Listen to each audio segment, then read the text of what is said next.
After weeks of intense fighting resulting in battered equipment and logistical issues in the capital of Kyiv and other northern cities, Russian forces changed tack. Зараз вже можна констатувати, що російські війська розпочали битву за Донбас. The Donbas region, with flat countryside terrain, is a more familiar battleground for Russia's military, which has trained a large portion of its forces in open-air combat. And its landscape is more suited to conventional battles involving artillery systems. Moscow is estimated to have thousands of tanks already deployed in the region, where Russian-led separatists have been waging war since 2014. To a large degree, it is tank country. That is, you can really conduct mechanized warfare operations. That is really the types of operations that the Russian armed forces traditionally are quite good at. The move comes after Russian forces face several setbacks in cities across the country. Among the key issues, failing to establish dominance in the skies and not preparing for stiff resistance from Ukrainian fighters, military experts say. So, as Russia shifts its approach to focus on the east, we analyze what went wrong for Moscow and Kyiv, and why it believes it can succeed in this next phase of war. These images show a convoy of Russian tanks, infantry fighting vehicles, self-propelled artillery, and logistical support heading toward Kyiv in late February. The column was thwarted by Ukrainian resistance efforts, just days after Moscow began its invasion of its smaller neighbor. Part of Russia's biggest failure to take Kyiv was that it stuck to the roads, as military analysts say. We saw satellite imagery showed us these large columns, long columns of tanks and armored vehicles going for kilometers and miles on these roads, and Ukraine did a really good job of ambushing them from the forests and from the sky with drones. Striking the long supply lines created logistical problems for Russia as it tried to support its forces inside the country. Russian forces at the front were struggling to get basic things like even food and water, let alone equipment. Early Russian advances to take control of the capital and other northern cities were also hampered by poor tactics, according to analysts. They haven't really trained for it on a large scale.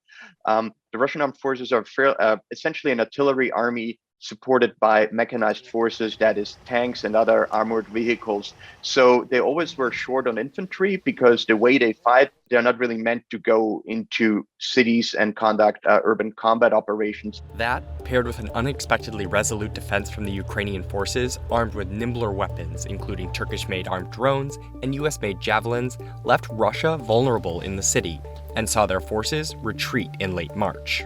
Russian officials have pushed back against Western and Ukrainian claims that it has failed. I don't think we failed, frankly. We conduct our military operation. It's not a war. It's a military operation. It has its own strategy. It has its own aims. Russia's defense ministry didn't immediately respond to requests for comment about their changing strategy in Kyiv and the Donbas region. Following failures to take Kyiv, Russia refocused its strategy to try to take control of the Donbas region. Russia has been fighting a conflict for 8 years there already. Pro-Russian separatists broke away in two parts of the east, Donetsk and Lugansk, back in 2014 after Russia seized Crimea from Ukraine. Military analysts say controlling the region and Mariupol could be key for connecting what they describe as a land bridge between the south of Ukraine and Russia.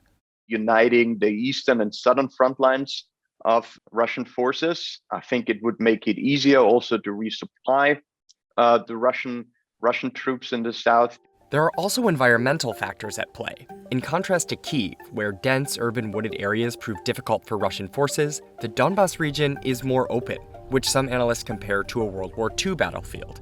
If it can coordinate its forces, that could allow Russia to leverage its military equipment.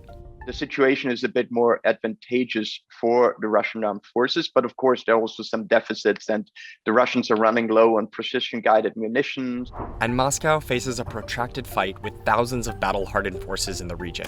Analysts say Ukraine is believed to have between 40 and 50,000 soldiers in the Donbas, many of whom have spent years fighting against Russian-backed separatists. But a big factor in who can control this next phase of war, analysts say, is who can achieve air superiority, a key detail that has so far been hard for open-source investigators to track. You really would want to dominate the skies above your troops as they're advancing, make sure that no enemy aircraft can attack your troops, making sure that no enemy missiles can hit your troops. For Ukraine to be able to withstand such attacks from Russia in the east, keeping the flow of advanced weapons from the US and other countries is key, analysts say. Ukrainian President Volodymyr Zelensky has demanded continued assistance from allies as the country enters a different stage of war.